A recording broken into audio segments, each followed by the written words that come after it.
Depuis quelques jours, l'humanité savoure l'avènement de la nouvelle année 2020. Une année bissextile avec 366 jours que chacun souhaite radieuse. Pour sa part, 2019 s'en est allée, laissant derrière elle des instants mémorables, tant agréables que douloureux. Dans ce document, nous retraçons les temps forts de l'activité de la première dame du Congo, Antoinette Sassou Nguesso, l'année écoulée. En 2019, l'épouse du chef de l'État, Mme Antoinette Sassou Nguesso, amorce ses activités par un deuil consécutif au décès de Seydou Badian Kouyaté, écrivain et homme politique malien. Ce baobab africain fut un grand ami et même conseiller du couple présidentiel congolais. La première dame du Congo a fait le déplacement de Bamako pour compatir à la douleur du peuple malien en général et de la famille biologique de Seydou Badian en particulier. Antoinette Sassou Nguesso rend témoignage. C'était un conseiller pour le président et même pour moi-même. Quand j'ai au début lancé une association, une fondation, pour savoir qu'est-ce que j'allais faire maintenant que je ne travaille plus, je ne suis plus active à la fonction publique. Mon mari est devenu président, je ne veux plus travailler. Et les conseils venaient de lui. Il dit, pour faire une association, ça passe vite, mais une fondation peut durer. Et même le nom Fondation pour Assistance, c'est lui qui me l'a proposé. Donc pour moi, c'est un autre conseiller, au président et à moi. C'était notre source d'inspiration, surtout pour le président. Et là, s'il n'est pas là, parce qu'il ne peut pas venir, il m'a demandé, ça n'était qu'une évidence. Je me retrouve ici dans cette maison où il nous recevait. Auteur de l'hymne national du Mali et mêlé à toutes les luttes dans la décolonisation, Seydou Badian était la fierté de toute l'Afrique. D'ailleurs, l'un de ses romans Sous l'orage avait occupé une place de choix dans les programmes scolaires du Congo-Brazzaville. Nombreux sont les Congolais que Sous l'orage avait impacté. En lisant Sous l'orage à l'école, Anatole Koliné-Makosso, le ministre de l'enseignement primaire et secondaire, ne savait pas qu'il devait un jour prendre part en officiel aux obsèques de ce grand homme d'État qui laisse un héritage immensément diversifié. Il a su, avec les mots qui sont les siens, il a su dire à chacun de nous de prendre sa place sans gêner l'autre. Il a su dire aux jeunes qu'ils doivent vénérer les anciens, les entourer de sollicitude. Et il a dû dire aux anciens qu'ils doivent accueillir les changements voulus par les jeunes. Tous les Congolais de notre génération qui ont pu découvrir l'Afrique grâce à Seydou Badian dans son choc, dans sa richesse de culture, dans sa richesse de génération, auraient aimé être là. Le son des masques, la mort de Chaka, la saison des pièges, les noces sacrées, sont entre autres œuvres de cette personnalité aux dimensions exceptionnelles décédée à 90 ans. En dépit de son âge, Seydou Badian est demeuré lucide jusqu'à son dernier souffle. C'est à Infondo, dans le département de la Likuala, qu'ont eu lieu les festivités officielles du 8 mars, la Journée internationale des droits de la femme en 2019. À l'occasion, les populations de la Likuala, teintées de communautés étrangères établies à Infondo, s'étaient mobilisées pour accueillir chaleureusement l'épouse du chef de l'État, Mme Antoinette Sassou Nguesso, marraine de l'événement.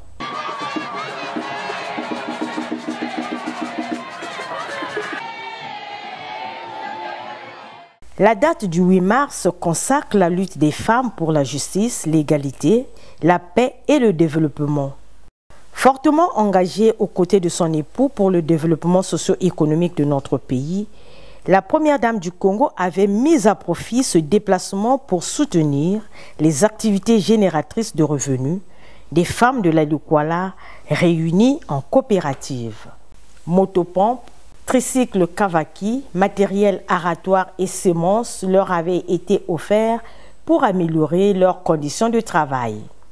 Un appui qui tombe à pic au regard du thème choisi sur le plan national, à savoir L'implication de la femme congolaise dans la lutte pour l'autosuffisance alimentaire. Merci, nous avons une difficulté makasi pour le transport. Oh, oui, merci. Maman est pénale, moi, voilà, ndeka balinga nyonso tu akoloba kuna po bamoni ya yo pe yango oyo na epena kuna na kanisi asa na koma na epene pa na bino no au moins voilà ta nikoleleki mama ye asongeli bino voilà mama ye nzela sili na pesi yo longonya pano kanisi na biso basali bilanga mama to le quoi na telemia wa na linga ko mandeke na kumbwa likolo na ekokite mboka na biso to na pasi la boloba mbala liboso na mona bato andenge bo mais to pesi yo merci nzambe abatela yo tango biloko yo koma na lironga na kanisi bato bakoma panike mbala liboso ba mona eloko yo na musu ba kiba bakwata ba. Les questions de santé publique préoccupent également la présidente de la Fondation Congo Assistance. Ainsi, par l'entremise de Madame Kanté Cissé, chef de département des affaires sociales, médicaments, matériel médical et autres produits de première nécessité avaient été mis à la disposition de l'hôpital Daniel Banongo d'Imfondo, toujours dans l'intérêt et le bien-être des populations. Le clou des festivités de la Journée internationale de la femme aura été la grande parade des femmes le 8 mars sur le boulevard d'Imfondo. La première dame du Congo, Antoinette Sassou Nguesso, marraine de la grande parade du 8 mars, a lancé un appel à la révolution agricole. Je profite donc de cette opportunité pour lancer avec force, depuis cette belle ville d'Imfondo, un appel à la révolution agricole afin que notre agriculture devienne le fer de lance de notre économie. Je suis heureuse de lancer cet appel depuis ce département de l'Alikwala, surnommé le paradis vert. Car vous possédez ici toutes les qualités pour que votre département soit l'un des chefs de file de la révolution agricole que j'appelle de tous mes voeux. Cette révolution exigera des efforts conjugués des hommes et des femmes. Pour ce faire, nous devons partir de la conquête de nos terres, créer des exploitations performantes et transformer les productions issues de l'agriculture, de l'élevage et de la pisciculture. Autre temps fort, la décoration d'un échantillon de 13 femmes congolaises qui s'étaient illustrées dans leurs domaines respectifs. Parmi ces femmes, Inès Berti Nefer Ingani, la ministre de la promotion de la femme à l'époque.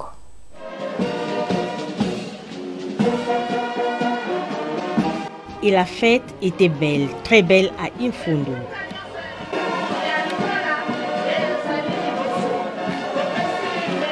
Sous un soleil de plomb, les femmes des différentes associations ont rivalisé d'ardeur pour marquer leur détermination dans le changement et l'innovation. Car au-delà du caractère festif de cette journée, il faut approfondir la réflexion pour une meilleure prise en charge des problèmes qui freinent le développement de la femme en général et rurale en particulier.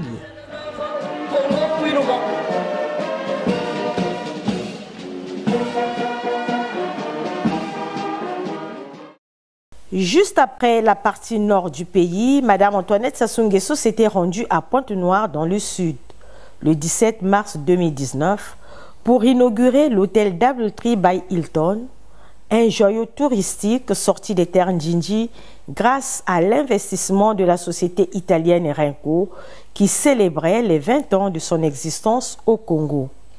À l'heure de la diversification de notre économie, le tourisme constitue l'un des piliers de la relance économique. Cet hôtel est le témoignage de ce que le Congo is back, avait souligné Arlette Soudan-Nono, la ministre du Tourisme et de l'Environnement. La coupure du ruban symbolique le 17 mars 2019 par la First Lady du Congo, marraine de la cérémonie, traduit le démarrage officiel des activités de ce patrimoine touristique qui génère 160 emplois stables pour le personnel local. Elles étaient une quinzaine de premières dames d'Afrique à faire le déplacement de Dubaï aux Émirats arabes unis pour une réunion avec Madame Kelej, la PDG de la Fondation Merck, le 31 mars 2019.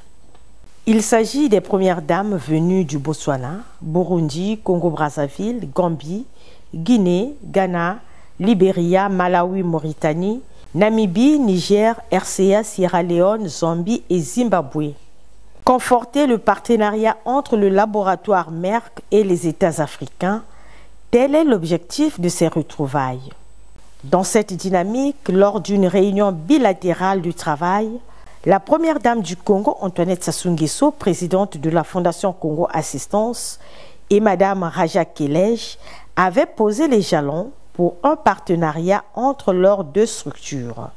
Ce partenariat porte sur la formation des médecins en oncologie, infertilité humaine, pathologie cardiaque et le diabète.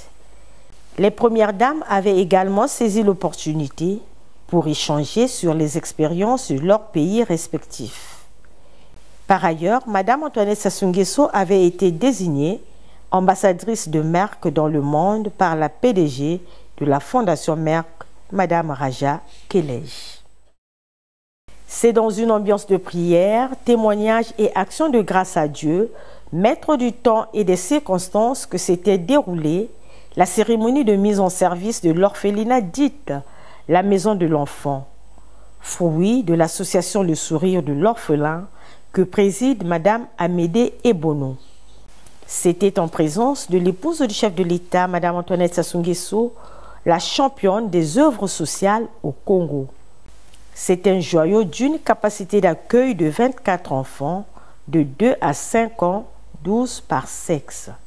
La prière de dédicace par le pasteur Castanou, qui avait remis les clés de l'orphelinat à la réalisatrice de ce merveilleux bâtiment.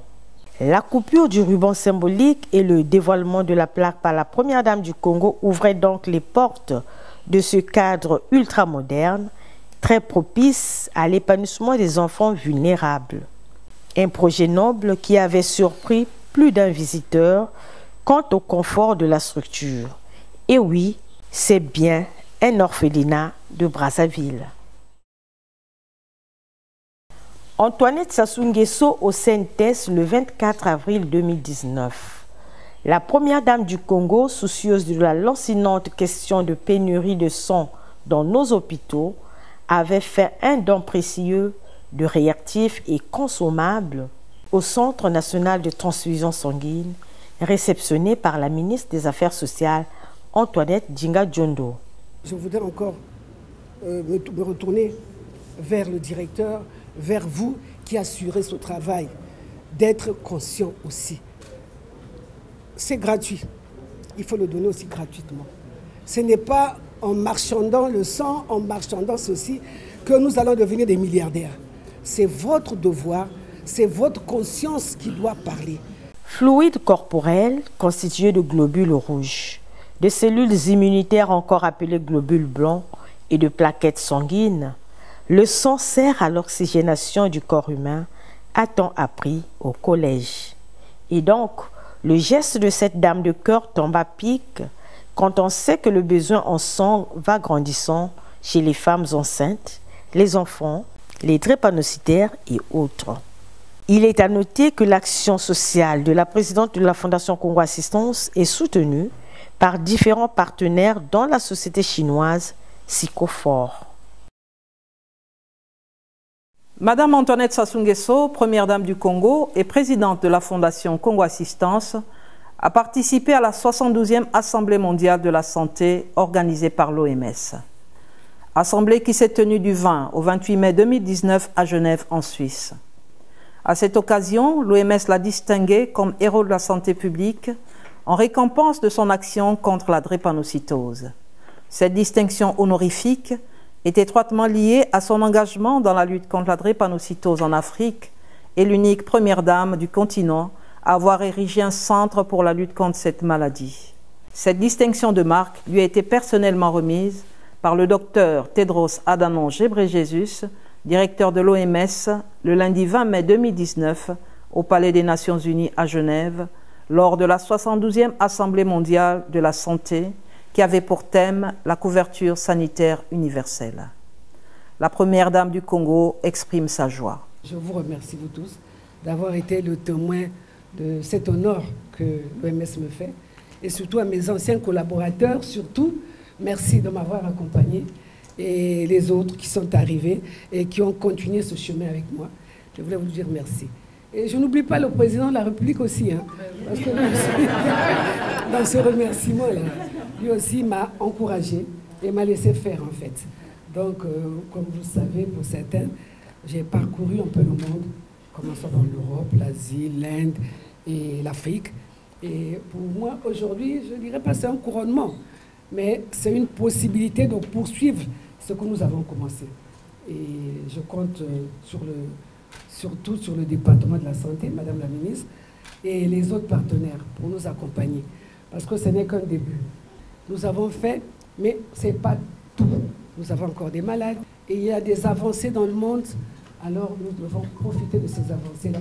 Parce que nous avons été les premiers à avoir un centre de drépanocytose. Et je pense qu'avec l'aide de tous, et surtout des savants, que nous arriverons vraiment à faire de ce centre quelque chose, que ça soit vraiment une référence, que nous puissions prendre en compte vraiment les malades. Et pour cela, j'ai besoin de vous, la presse surtout, pour amplifier ce que nous faisons. Parce que c'est important, il faut des moyens. Sans moyens, quelle que soit notre bonne volonté, nous ne pourrons rien. En juin 2019 avait eu lieu à Brazzaville la semaine du Maroc au Congo. Un brassage culturel entre le Maroc et le Congo avait signifié l'épouse du chef de l'État, Mme Antoinette Sassou Nguesso, présidente de la Fondation Congo Assistance et marraine de l'événement. Ce moment que nous voulons fondateur pour une connaissance approfondie entre nos deux peuples sera un marqueur important de la volonté des peuples africains de se prendre en charge eux-mêmes. Le Maroc nous donne aujourd'hui l'opportunité d'intensifier notre coopération à travers le brassage entre les forces vives de nos deux pays et l'expérience du Maroc dans l'économie solidaire et sociale qui va se décliner pendant quelques jours ici à Kintélé sera assurément pour nos artisans, hommes d'affaires et artistes une source d'inspiration très féconde. Il s'agit de la coopération Sud-Sud, une synergie de travail gagnant-gagnant. Dans cet élan, Mme Antoinette Sassou Nguesso, grande mécène des arts, avait procédé à la visite des stands pour toucher du doigt la réalité de l'artisanat marocain d'une part et congolais d'autre part. Le tout dans une animation des artistes marocains. Cette activité couplée au forum IFRAN et ouverte au public fut un haut lieu d'échange et de formation pour les porteurs de projets. C'était une semaine d'immersion dans l'artisanat marocain et congolais. Mais au-delà de l'exposition des objets d'art, il y avait aussi des conférences, des rencontres B2B, etc. C'était un rendez-vous du donner et du recevoir en vue du rayonnement de la culture africaine et d'affermissement de l'amitié entre le Maroc et le Congo. L'épouse du chef de l'État, Mme Antoinette Sassou Nguesso, a reçu le 19 juin 2019 la première dame de la République démocratique du Congo, Mme Denise Nyakeru Tshisekedi, venue s'imprégner de l'expérience congolaise sur la lutte contre la drépanocytose. Les deux premières dames ont visité le Centre national de référence de la drépanocytose, notamment les services de consultation et d'hospitalisation. Cette rencontre s'est effectuée à l'occasion de la 11e journée de sensibilisation de la drépanocytose, au cours de laquelle le gouvernement a été représenté par le ministre des Postes et Télécommunications, M. Léon Ibombo, qui a reconnu les efforts consentis par la première dame du Congo dans la lutte contre la drépanocytose et dont le plaidoyer lui a valu une distinction honorifique de l'OMS. Pour sa part, le coordonnateur général du Centre national de référence a affirmé qu'il s'agit d'une journée importante parce que la maladie est peu connue. Nous allons poursuivre la campagne de sensibilisation et faire en sorte que la drépanocytose soit connue davantage par la population. Collaborer pour transformer l'Afrique en vue de répondre aux besoins des populations vulnérables, c'est le thème de la 23e Assemblée générale ordinaire de l'OPDAD, l'Organisation des Premières Dames d'Afrique pour le développement, tenue à Niamey au Niger du 4 au 8 juillet 2019. Assemblée générale qui avait hissé la Première Dame du Congo, Antoinette Sassou Nguesso, à la tête de l'organisation.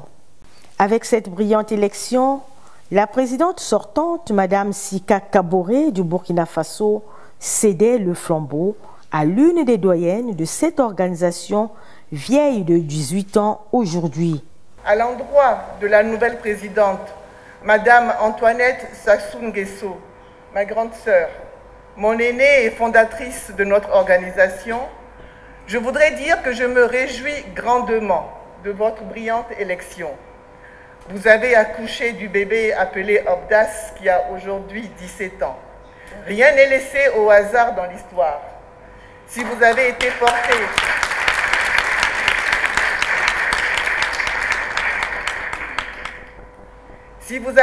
porté à sa tête aujourd'hui, c'est pour faire de ce bébé un adulte. Qu'il me soit permis de féliciter très sincèrement ma chère sœur, Première Dame du Congo, Mme Sassou Nguesso, pour sa brillante élection au poste de présidente de l'OPDAS. Je n'ai aucun doute quant au fait que vous releverez avec brio cette importante mission qui vous a été confiée. Ce rendez-vous de Niamey est spécial à tous les égards et nous nous en souviendrons pendant longtemps. Il marque en effet un tournant décisif dans les annales de l'Organisation des Premières Dames d'Afrique pour le développement. Il est des âmes nées pour briller, des âmes nées pour être grandes et viser juste. Il est des esprits qui allient ambition, ténacité et réalisme pour embrasser l'immensité des espaces terrestres et humains. Ce n'est pas exagéré d'attribuer cette carrure à la Première Dame du Congo, Antoinette Sassou Nguesso, présidente de la Fondation Congo Assistance, présidente de l'OPDAD. Madame Antoinette Sassou Nguesso, véritable bibliothèque de l'OPDAD, croit fermement en l'efficacité des femmes à apporter quelques réponses pragmatiques aux maux qui minent le continent africain. Les enjeux d'hier à travers la lutte contre le VIH-Sida et ceux d'aujourd'hui, plus nombreux et plus complexes, nous poussent à donner à notre maison commune plus de pièces pour essayer d'abriter en son sein les plus vulnérables de nos sociétés. Les succès et les échecs que nous avons enregistrés dans cette bataille nous ont permis de tracer une nouvelle perspective afin d'être au diapason des multiples attentes des temps présents. La naissance de l'OPDAD, outil de plaidoyer renforcé et multiforme, nous donne encore plus de responsabilités. Le président nigérien Mahamadou Issoufou, qui avait honoré cette assemblée générale de sa présence physique, avait déclaré que les chefs d'État ont beaucoup de travail à faire avec leurs épouses pour transformer l'Afrique. Le président Issoufou avait également complimenté la nouvelle présidente de l'OPDAD, Mme Antoinette Sassou Nguesso, en brandissant l'agenda 2063. Aussi, un vibrant hommage à titre posthume avait-il été rendu à Mme Edith Lucie Bongo Ondimba, ancienne première dame du Gabon, première présidente de l'OPDAS à sa fondation en 2002 à Genève en Suisse. Permettez que j'aie une pensée pour nos époux et nos gouvernements. Nous sommes ici parce qu'ils ont manifesté la volonté de nous permettre d'y être. Et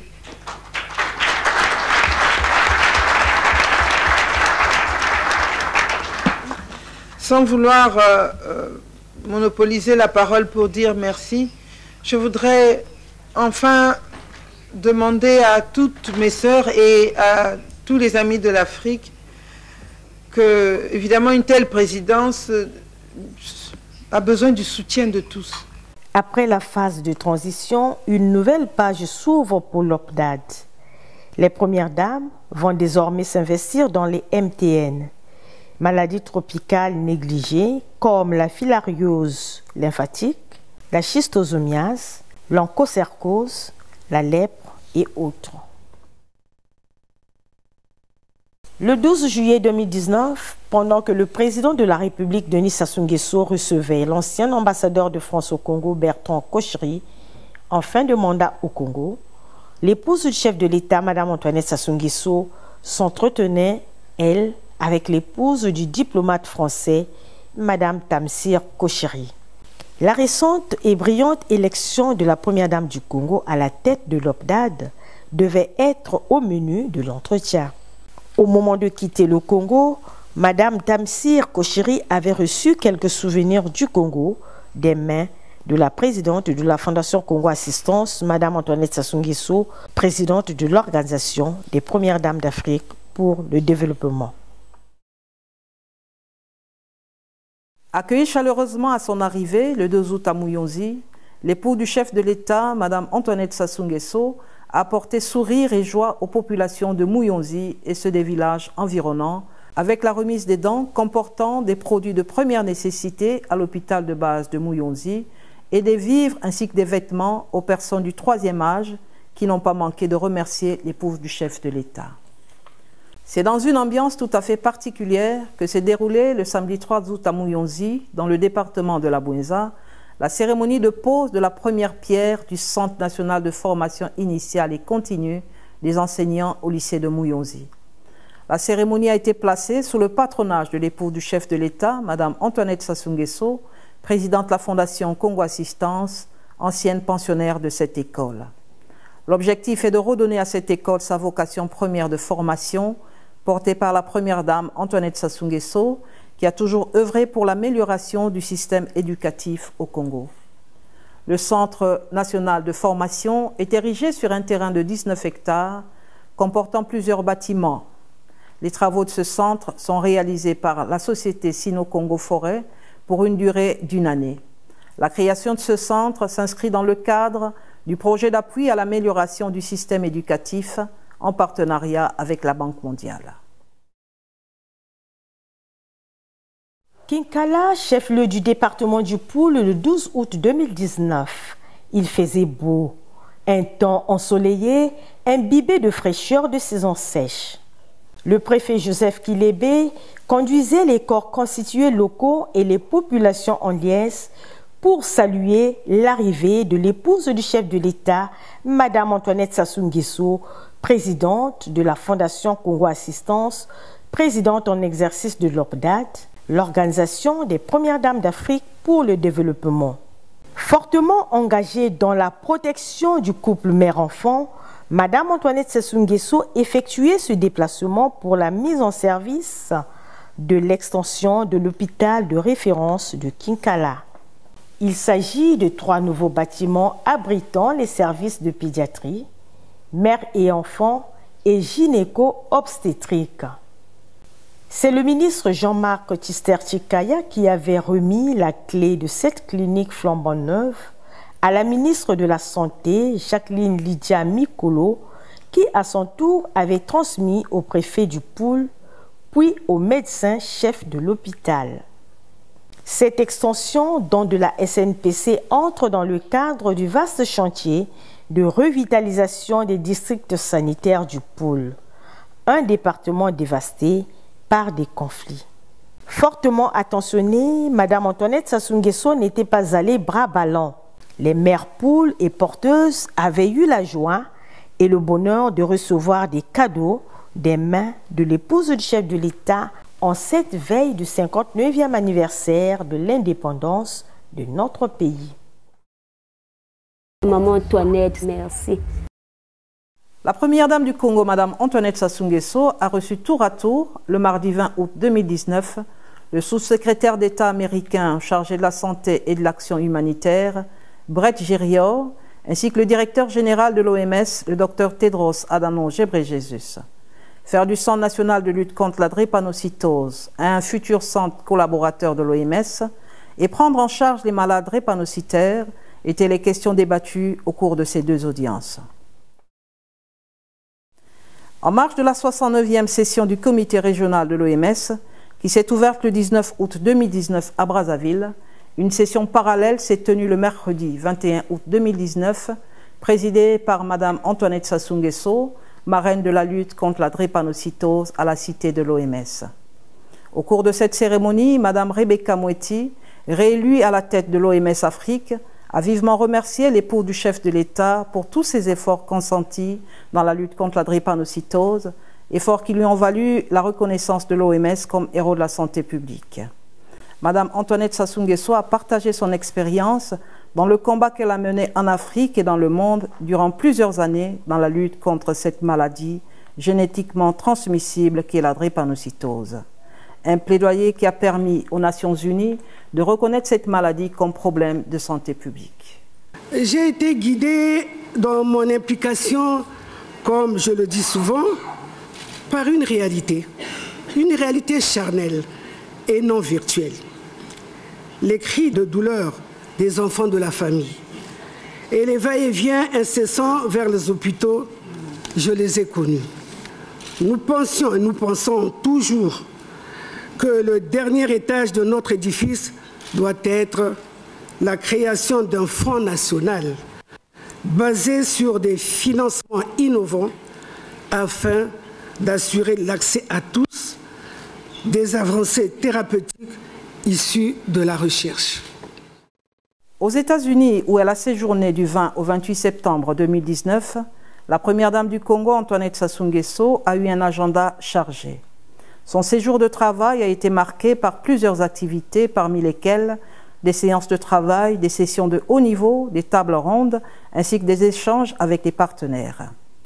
À New York, Mme Antoinette Sassou Nguesso est venue prendre officiellement ses fonctions en tant que présidente de l'OPDAD. Développer un partenariat pour l'égalité des sexes et l'autonomisation des femmes est le thème débattu le mardi 24 septembre lors de la session de haut niveau de l'OPDAD qui s'est tenue en marge de la 74e Assemblée générale des Nations unies. Nouvellement créée, l'OPDAD s'articule autour d'un objectif unique, celle d'apporter une contribution significative à la santé et au bien-être des enfants, des jeunes et des femmes en Afrique. Le plan stratégique 2019-2023 décrit les principales thématiques sur lesquelles les femmes travailleront. Femme engagée, la première dame du Congo, Antoinette Sassou Nguesso, a ouvert les travaux de cette session avec une vision, celle d'une Afrique fière d'elle-même, sûre de ses choix et maîtresse de son avenir. Les expériences et les bonnes pratiques déclinées lors de ces échanges seront un point d'appui à nous tous pour améliorer notre approche de la question de l'égalité des sexes et de l'autonomisation des femmes d'Afrique.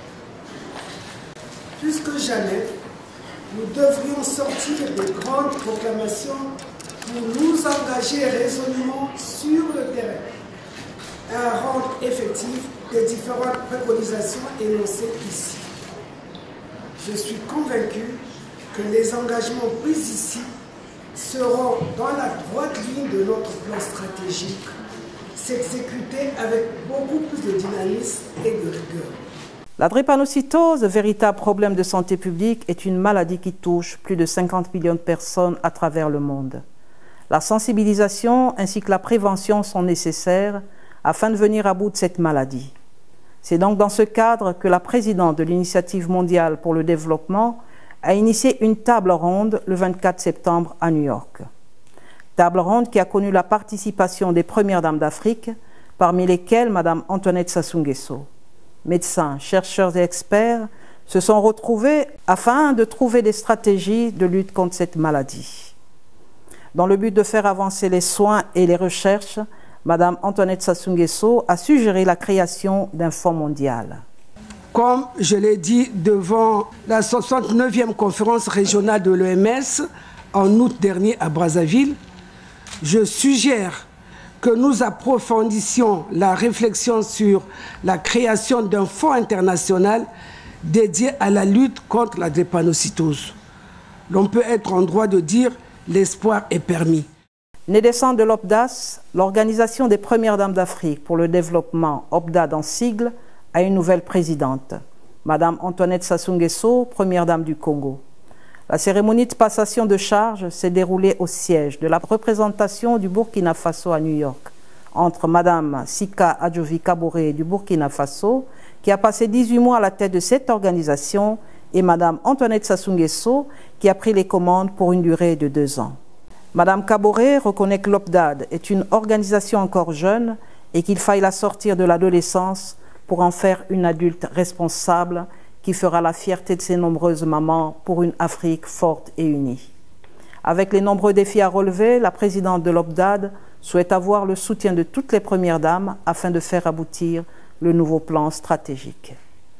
L'autonomisation des femmes en zone de conflit est le thème débattu au cours du colloque qui s'est tenu le jeudi 26 septembre à New York. Initié par l'IGD, ce colloque a connu la participation de plusieurs personnalités. Madame Antoinette Sassou Nguesso était représentée par sa directrice de cabinet, Madame Blandine Malila. Les femmes sont un modèle de la société, un socle de la famille, tels ont été les propos de Madame Leila Ndiaye, qui reconnaît les efforts de Madame Antoinette Sassou Nguesso depuis plusieurs décennies dans le domaine de la santé ainsi que d'autres domaines de la vie sociale. Des efforts qui lui ont valu un prix décerné par l'IGD, prix reçu par sa directrice de cabinet. Toujours reconnaissante, Madame Antoinette Sassou Nguesso a tenu à remercier l'IGD pour leur considération envers sa modeste personne. Je viens en tout honneur remettre le prix qui revient à la Première Dame. Merci beaucoup. Qui a été très honoré, très applaudi. Très honoré pour la société Adjidi. Merci beaucoup. Je les remercie infiniment. Désolée que je ne sois pas là, mais ma directrice de cabinet m'a bien remplacée. Merci encore à eux. Et nous travaillerons ensemble. Merci. Présent dans plus de 180 pays dans le monde, le groupe pétrolier américain Chevron est actif en Afrique. Au Congo, il œuvre dans le domaine de la santé et de l'éducation. C'est donc dans ce cadre que le vice-président Chevron Afrique centrale, M. Derek Magnès, a conféré avec la première dame du Congo, Antoinette Sassou Nguesso, à New York. Au centre de leur entretien, accompagner l'OPDAD dans la mise en œuvre de son action et à l'avenir développer un partenariat avec la Fondation Congo Assistance. C'est donc avec le même élan que la compagnie Chevron a organisé une rencontre de mobilisation de ressources qui avait pour objectif d'échanger avec les partenaires tels que Afreximbank, Bill et Melinda Gates, AMREF, ILF Africa, Abbott African Development. À cette occasion, la présidente de l'OPDAD, Antoinette Sassou Nguesso, a pris la parole pour remercier les donateurs qui se sont engagés à soutenir cette organisation. À New York, Mme Antoinette Sassou Nguesso a également échangé avec Mme Leila Ndiaye de l'IGD, ainsi que Mme Clémence Aïssatou Baré, représentante de l'ONU-SIDA auprès de l'Union africaine. Accompagner la première dame du Congo dans les projets de développement, promouvoir les initiatives et les questions concernant le VIH-SIDA ont été les sujets débattus au cours de leur échange. Après sa prise de fonction officielle à New York en septembre 2019, le Burundi, en Afrique de l'Est, est le premier pays que la présidente de l'OPDAD visite. Avec les honneurs dignes de son rang, elle est accueillie par sa consoeur première dame du Burundi, Denise Bukumi Nkurunziza, initiatrice de la 2e conférence internationale des femmes leaders. Le thème qu'elle a choisi pour nous réunir ici est un grand thème, parce qu'on parle de la paix, le leadership des femmes, et nous sommes là pour cela. Et nous pensons que chacune de nous apportera son expérience. Mais c'est vrai que c'est la première fois, depuis que j'ai été élue par mes sœurs à la tête de l'OPDAD, c'est le premier pays que je visite. Donc disons que c'est le démarrage de mon travail que je dois faire maintenant ici et ailleurs. La nuit même de son arrivée à Bujumbura, Mme Antoinette Sassou Nguesso avait pris part à un dîner de bienvenue offert en son honneur, ainsi que de celui des autres invités de marque. C'est à Bujumbura, au bord du lac Tanganyika qui arrose le Burundi sur un grand rivage, que le président burundais Pierre Nkurunziza donnait le top des travaux de cette conférence le 24 octobre 2019. Le thème s'articule autour de Femmes de destinée, lève-toi. Prends courage et agis, car la consolidation de la paix te concerne. La participation massive des femmes dans les efforts de rétablissement de la paix et de prévention des conflits est l'une des grandes priorités des Nations Unies et de l'Union africaine. Le bien-être des femmes est sans nul doute la condition première de la participation active et dynamique des femmes au développement. En ce qui me concerne, je m'engage à être constamment votre intercesseur auprès des autres forces vives de la nation.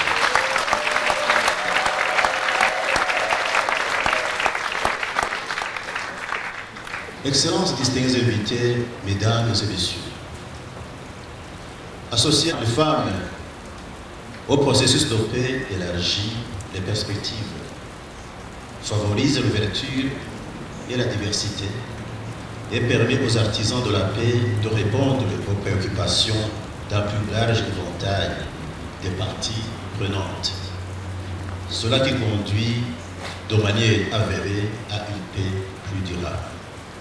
Forte de son expérience à la tête de la MIPREDA, la mission de paix des Premières Dames d'Afrique de 2005 à 2008, Madame Antoinette Sassou Nguesso était montée à la tribune de ce forum. C'est avec un grand plaisir que je prends la parole pour saluer cette initiative qui vise à solliciter le leadership de toutes les femmes pour asseoir la paix en Afrique.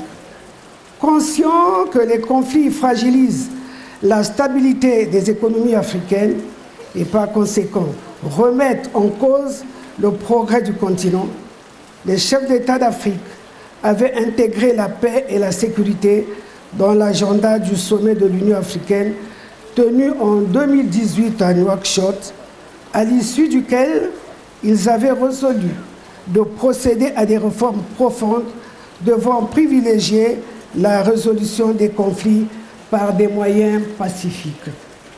Notre implication à nous, femmes, dans la définition et l'exécution des stratégies permet tant de relever les défis de paix et de développement est une exigence encouragée par la résolution 229 de l'Union africaine et des résolutions 1325 et 1889 du Conseil de sécurité des Nations Unies qui posent le cadre et mettent en exergue notre rôle important en tant que femmes dans les processus de recherche de paix.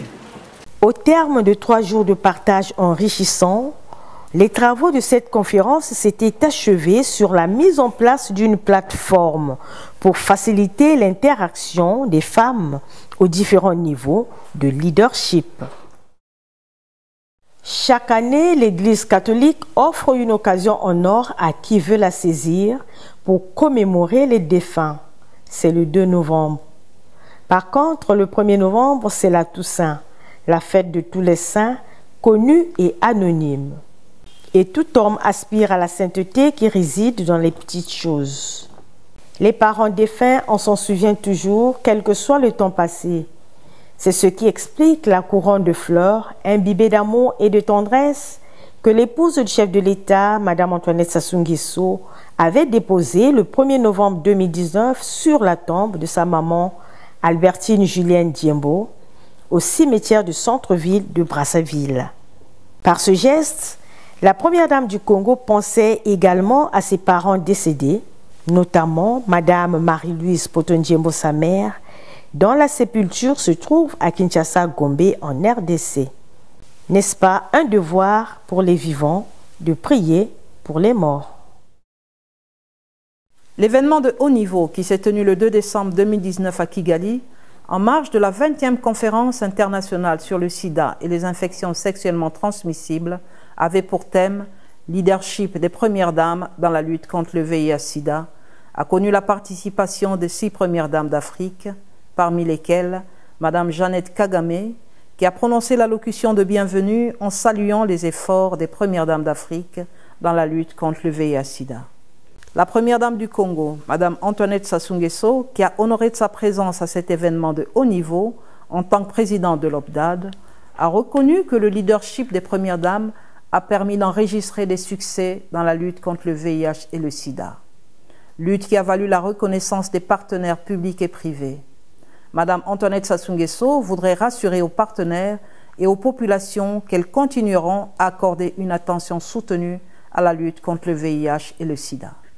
Je voudrais donc rassurer nos partenaires et nos populations que les premières dames, à travers leur nouvelle plateforme de plaidoyer, continueront à accorder une attention soutenue à la lutte contre le VIH et le sida. Notre volonté d'atteindre les 90-90-90 ne se démentira jamais. Et nous sommes convaincus que les objectifs contenus dans notre plan stratégique nous offrent le cap pour atteindre le monde sans sida que nous voulons d'ici à 2030. ICASA existe afin de briser les tabous qui freinent la prévention et les traitements précoces. Il est donc vital de continuer à relever le niveau d'appui pour les initiatives telles le Fonds mondial. Les gouvernements en Afrique, de leur côté, doivent prioriser les financements intérieurs pour les soins de santé afin que cela crée un fondement durable. Tels ont été les propos de Paul Kagame, président du Rwanda, à l'ouverture des travaux de la 20e conférence sur le sida et les infections sexuellement transmissibles en Afrique, le 2 décembre 2019 à Kigali. Plus de 10 000 participants ont pris part à cette conférence qui avait pour thème « Afrique sans sida, innovation, communauté, leadership politique ». C'est une occasion pour la communauté internationale et tous les Africains de conjuguer leurs efforts dans l'aboutissement d'une Afrique sans sida.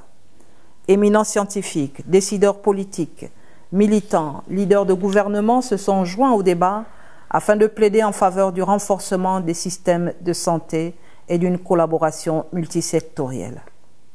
Le président du Mozambique a également partagé l'expérience de son pays au cours de cette conférence qui a réuni 2 chefs d'État ainsi que 6 premières dames, parmi lesquelles Mme Antoinette Sassou Nguesso, présidente de l'OPDAD, qui œuvre depuis plusieurs décennies dans la lutte contre cette pandémie.